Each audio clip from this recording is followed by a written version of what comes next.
Hi guys, thanks for checking the video out. Steve Buzza here. I'm at the Ledbetter Indoor Academy, Bangkok. And today's video is kind of about the transition, but more about what the right arm is doing. So this is from the top of the backswing into the early phases of the downswing. So I was very fortunate, and I hope you've seen the video. I had a lesson with David Ledbetter. Very lucky to have that, and he made a comment about the transition that I think is very beneficial, but I thought I'd explain it in a little more detail because what I do tends to be very different from what the average amateur does, so you need to see it from both sides to get a bit of understanding. So what David said was at the top of the swing, he likes to feel like this arm movement, so this trail arm, the right arm, it's like if you were an archer, you're pulling the arrow out of your quiver. So like this. This is your movement. The reason he was asking me to do it is I tend to pull down too much. So I pull down. What that does is it gets me in here. It's sometimes deemed as a beneficial movement, as in it looks like there's loads of lag. But what it actually does is get the club way behind, and that's what gives that appearance.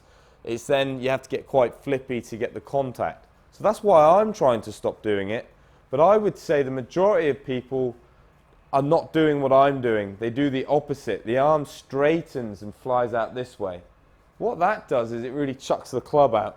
And then an issue that looks like it's hand orientated or it's the left arm that's coming out too much is actually caused by our trail arm.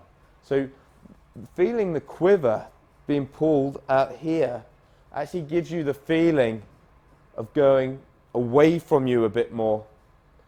So in this instance, I'm going to be going in the opposite direction of the target, so straight in at the camera.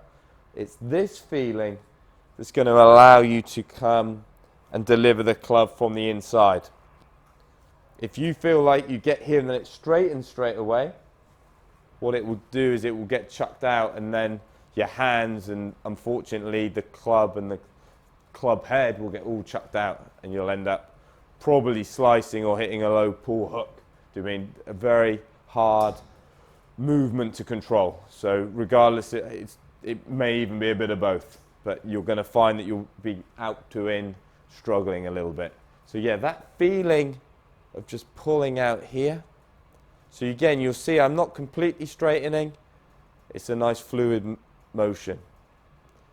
And if you watch my video, you might actually find the movement that I do, you feeling that a little bit might help, because if you're completely straightening, feeling the opposite movement might allow you to find the correct movement a little quicker. So again, I just thought I'd take this opportunity to mention that. I had a great experience and a great opportunity to have a lesson with David, but he made such a great point while he was with me, I thought I would just try and share that. So again, is this something that you've thought about?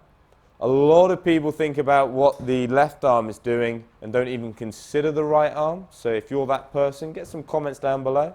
Are you someone that's worked on the trail arm and found that your performance has really improved? Again, I'd love to hear what you've got to say. And I hope to catch you soon.